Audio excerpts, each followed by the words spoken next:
Après des années et des années de conflits israélo-palestiniens, à quel espoir se raccrocher? Des millions de familles israéliennes et palestiniennes sont prises aujourd'hui dans cette guerre sans fin pour la sécurité et pour la terre. Nous vous emmenons en Cisjordanie à la rencontre de la nouvelle génération, des jeunes qui ne renoncent pas à construire un avenir.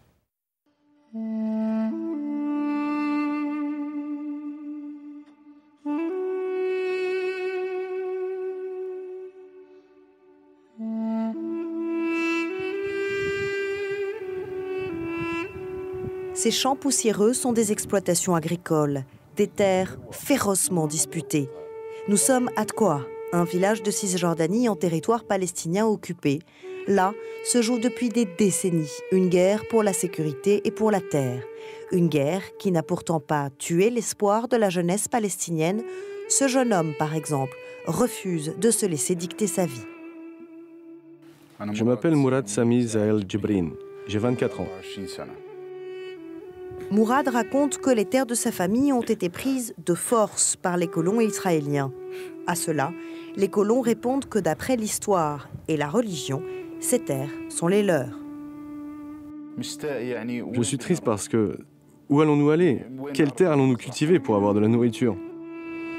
Ils sont ainsi des milliers de jeunes Israéliens, Palestiniens, piégés par ce conflit. Mais ils sont aussi des dizaines à refuser d'être condamnés. Mourad fait partie de ceux qui veulent changer leur avenir et celui de leur famille. Mais Sameha, la mère de Mourad, a peur, comme beaucoup de parents ici. Ce qu'elle veut pour ses enfants, c'est une vie sans violence. Je lui dis, ne t'attire pas d'ennui, vis juste normalement, comme ça ils ne viendront pas t'arrêter.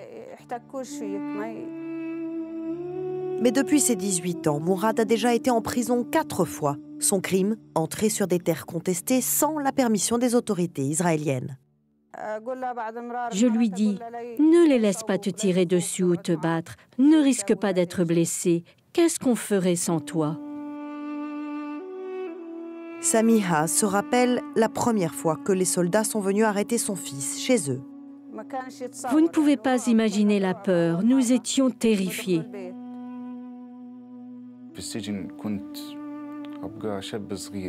En prison, j'étais un jeune homme.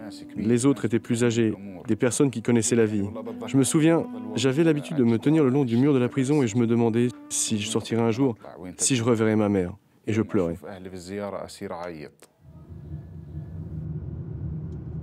Même s'il a passé plus de 2 ans au total en prison, Mourad n'a pas hésité, en mai 2012, à manifester de nouveau sur les terres.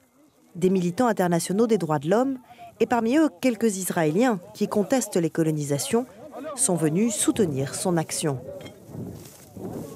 On voit ici Mourad, avec une casquette rouge. Nous sommes allés là-bas, et j'ai commencé à creuser sous les arbres et à nettoyer. Alors que les soldats israéliens tentaient de contenir la situation, colons et militants se photographiaient mutuellement. Une guerre de caméras. À l'image ici, Mourad, traîné par les soldats, il a réussi à fuir peu après. Je pensais, cette terre est la nôtre, et même s'ils me tuaient sur ma propre terre, je n'aurais aucun regret. Les jeunes perdent espoir, et c'est quelque chose de difficile et de dangereux. Ismail Njoum est à la tête du centre Al-Mawarid de perfectionnement des enseignants qui organise des projets pour les jeunes de Cisjordanie. Sur le plan psychologique, beaucoup de jeunes Palestiniens souffrent de dépression. Un grand nombre de jeunes ici sont laissés de côté. On ne leur a pas donné la chance de prendre part à la société, de prendre des décisions. Cela, Ismail Njoum ne l'accepte pas. Il refuse d'en rester là. Pour lui, les jeunes Palestiniens comme Mourad peuvent faire entendre leur voix, saisir l'occasion de reprendre du pouvoir. Pour qu'ils retrouvent le contrôle de leur vie, qu'ils passent de la confrontation à la paix, Ismail Njoum a créé des conseils de jeunes dans les petites villes de Cisjordanie, une région où la moitié de la population a moins de 25 ans. Ces jeunes ont pu élire leurs propres dirigeants. Mourad s'est présenté, il a gagné.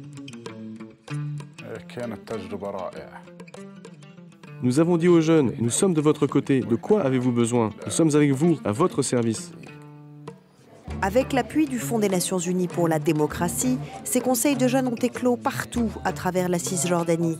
Les jeunes ont pu avoir ainsi une réelle influence sur leur communauté. Des leaders comme Nivin Al-Darawish, 16 ans. J'ai compris que les idées et la créativité ne sont pas limitées par l'âge. Si vous êtes jeune, ça ne veut pas dire que vous ne pouvez pas agir. Nos idées peuvent toujours apporter du nouveau, un changement dans la vie. L'âge ne limite ni la pensée ni la créativité. Une créativité que Mourad et ses jeunes conseillers ont utilisée pour améliorer la vie dans leur village, changer ce qui peut l'être. Par exemple, commencer par nettoyer les quartiers, distribuer des produits de première nécessité comme quelques vêtements et créer des espaces pour les enfants, des espaces rassurants dans une région où la violence n'est jamais loin.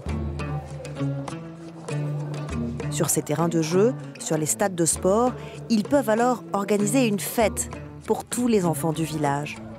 Pendant un moment, au moins, ils ne penseront qu'à jouer. Ici, ils gagnent la confiance de la communauté et en viennent à se respecter davantage. Ils voient ce qu'ils peuvent réaliser. Je ne pense pas que la démocratie soit quelque chose que l'on apprend comme une simple formule. Ce n'est pas de la théorie. C'est un mode de vie que nous devons expérimenter au jour le jour.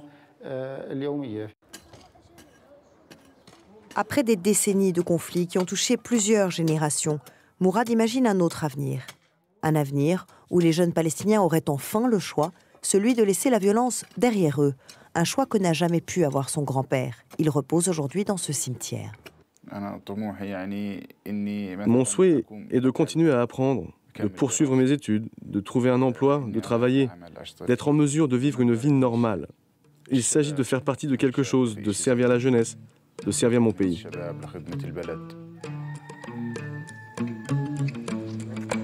Mourad agit au jour le jour pour sa famille, pour sa communauté, pour des dizaines de jeunes aussi qui pourraient suivre son exemple. Il construit l'espoir dans une région qui en manque tant.